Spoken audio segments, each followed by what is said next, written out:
नमस्कार दोस्तों, स्वागत है आपका आपके अपने YouTube channel government job preparation पर। दोस्तों, इस वीडियो में हम बात करते हैं कुछ ऐसी महत्वपूर्ण खबरों के बारे में जो विभिन्न समाचार पत्रों में प्रकाशित की जाती हैं और स्टूडेंट लाइफ के लिए बहुत ही महत्वपूर्ण रहती हैं। तो चलिए देखते हैं आज की कुछ ऐसी ही महत्वपूर्ण खबरें। दोस्तों, यहाँ पर पहली खबर निकल कर आ रही है PCS मुख्य परीक्षा से संबंधित। तो देख लेते हैं यहाँ पर यहाँ पर खबर क्या है। PCS 2018 की मुख्य परीक्षा की तैयारी कर रहे छात्रों को उत्तर प्रदेश लोक सेवा आयोग ने राहत प्रदान की है। संघ लोक सेवा आयोग की सिविल सेवा परीक्षा की तर्ज पर इस बार आयोजित की जा रही PCS मुख्य परीक्षा के पैटर्न को लेकर प्रतियोगी छात्रों के बीच भ्रम की स्थिति, लेकिन आयोग ने मंगलवार को विज्ञप्ति जारी कर स्पष्ट कर दिया कि नए पैटर्न पर होने वाली परीक्षा में किस तरह के कितने सवाल पूछे जाएंगे। इससे मुख्य परीक्षा की तैयारी कर रहे अभ्यर्थियों को राह अब आसान हो गई है। आयोग के कैलेंडर में PCS मुख्य परीक्षा 17 जून से प्रस्तावित है और अभ्यर्थियों के पास तैयारी के लिए तकरीबन 2.5 माह का समय बाकी रह गया है। नए पैटर्न पर होने वाली इस परीक्षा में अब अनिवार्य विषय सामान्य अध्ययन के 2 प्रश्न पत्रों की जगह 4 प्रश्न पत्र आएंगे। अब तक मुख्य परीक्षा में सामान्य अध्ययन के प्रश्न पत्र में वस्तुनिष्ठ प्रकार के सवाल पूछे जाते थे, लेकिन नए पैटर्न के तहत चारों प्रश्न पत्रों में लघु उत्तरीय एवं दीर्घ उत्तरीय प्रश्न के सवाल पूछे जाएंगे। सामान्य अध्ययन के प्रत्येक प्रश्न पत्र में सवालों की संख्या यहाँ पर 20 होगी और सभी सवाल अनिवार्य होंगे। प्रत्येक प्रश्न पत्र में 10 सवाल लघु उत्तरीय एवं 10 सवाल दीर्घ उत्तरीय होंगे।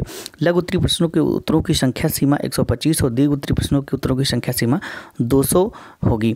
ठीक है। अनिवार्य विषय हिंदी एवं निबंध और वैकल्पिक विषय के प्रश्न पत्र पूर्व की तरह यथावत रहेंगे। हालांकि अब तक 2 वैकल्पिक विषय होते थे, लेकिन नए पैटर्न के तहत होने वाली मुख्य परीक्षा में केवल 1 वैकल्पिक विषय यहाँ पर होगा। ठीक है। गौरतलब है कि आयोग ने 30 मार्च को ही PCS 2018 की प्रारंभिक परीक्षा का परिणाम घोषित कर दिया है। इसमें 19,096 अभ्यर्थियों को मुख्य परीक्षा में शामिल होने के लिए सफल घोषित किया गया है। इस परीक्षा के तहत PCS के 988 पदों पर यहाँ पर भर्ती होनी है। वर्षों बाद इतनी बड़ी संख्या में पद आए हैं। ऐसे में अभ्यर्थी मांग कर रहे थे कि मॉडल पेपर जारी किया जाएगा।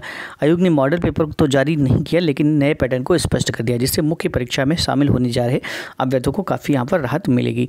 तो ये थी दोस्तों PCS मुख्य परीक्षा के बारे में, और यहाँ पर ये पैटर्न जारी कर दिया गया है। यहाँ पर 4 प्रश्न पत्र आपके सामान्य अध्ययन के होने वाले हैं और आपने बाकी सारी डिटेल यहाँ पर देख ली है। तो ये पहले यहाँ पर खबर निकल कर आ रही थी। दूसरी यहाँ पर जो न्यूज निकल कर आ रही है वो SBI की स्टेट बैंक ऑफ इंडिया से संबंधित है और यहाँ पर ये खबर है वैकेंसी को रिलेटेड। भारतीय स्टेट बैंक में यहाँ पर प्रोबेशनरी ऑफिसर की यहाँ पर 2000 पोस्ट आई हुई हैं। तो जो लोग बैंक की तैयारी कर रहे हैं और बैंक जॉब में इंटरेस्टेड है वो यहाँ पर अप्लाई कर सकते हैं। तो ये उससे संबंधित यहाँ पर सूचना दी गई है। भारतीय स्टेट बैंक में परिवीक्षीय अधिकारी यानी कि प्रोबेशनरी ऑफिसर की नियुक्ति के लिए योग्य अभ्यर्थियों के लिए आवेदन आमंत्रित किए जाते हैं। पदों की संख्या पर 2000 बताई गई है। योग्यता मापदंड, आयु, शैक्षिक योग्यता इत्यादि आयु शुल्क और अन्य विवरण तथा ऑनलाइन आवेदन करने शुल्क का ऑनलाइन भुगतान करने का लिंक बैंक की वेबसाइट पर आपको यहाँ पर मिल जाएगा। और विज्ञापन संख्या ये देख सकते हैं कि अंतर्गत उपलब्ध है। उम्मीदवारों को सलाह दी जाती है कि आवेदन करने और आवेदन का शुल्क भुगतान करने से पहले विस्तृत विज्ञापन पढ़कर अपनी योग्यता तथा अन्य विवरणों को सुनिश्चित कर लें। ऑनलाइन पंजीकरण करने एवं शुल्क का भुगतान करने की यहाँ पर तिथि बताई गई है 2/4 यानी कि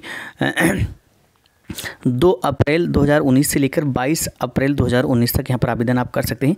किसी भी पूछताछ के लिए कृपया ऊपर वर्णित बैंक की वेबसाइट पर उपलब्ध कॉन्टैक्ट के जरिए आप यहाँ पर सारी जानकारी ले सकते हैं। दोस्तों, ये थी यहाँ पर न्यूज़। अगर आप बैंक जॉब में इंटरेस्टेड है तो यहाँ पर बैंक SBI बैंक की प्रोफेशनल ऑफिसर की 2000 वैकेंसीज आई हुई हैं। आप फॉर्म अप्लाई कर सकते हैं। अगली दोस्तों यहाँ पर न्यूज़ जिक्र करा रही है इंडियन रेलवेज में 1665 पोस्ट का जारी किया नोटिफिकेशन। तो दोस्तों, इंडियन रेलवेज में भी लगातार वैकेंसी आती जा रही है। यहाँ पर आप देखते हैं ये कौन सी वैकेंसी का यहाँ पर बात की जा रही है।